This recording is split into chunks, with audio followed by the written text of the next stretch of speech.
महाभारत भाग क्रमांक 39. अर्जुन आणि मायासुराची कथा. अर्जुन आणि कृष्ण यांनी खांडव वन जाळले. त्या अग्नीत तक्षक नागाची पत्नी जळून गेली, पण तक्षक आणि त्याचा पुत्र अश्वसेन हे कसेबसे बचावून निसटले. तक्षकाचा मित्र असलेला इंद्र यामुळे फार संतापला.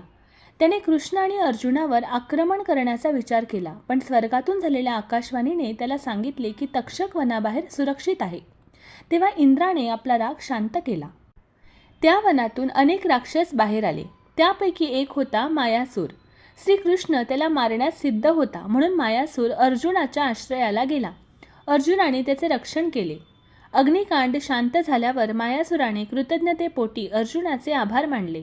त्याने अर्जुनासाठी एक अत्यंत सुंदर सभागृह बांधले, जे पुढे युधिष्ठिराच्या इंद्रप्रस्थातील राजसभेचे अलंकार बनले. भीमासाठी त्याने एक प्रचंड गदा बनवली, तर अर्जुनाला त्याने देवदत्त नावाचा शंख दिला. हा शंख इतका प्रभावशाली होता की कुरुक्षेत्राच्या रणभूमीवर त्याचा नाद होताच शत्रूंच्या हृदयात भय उत्पन्न होत असे. अशा प्रकारे मायासुराच्या कृतज्ञतेने आणि अर्जुनाच्या दयाळूपणाने एक सुंदर मैत्रीची कथा इतिहासात नोंदली गेली.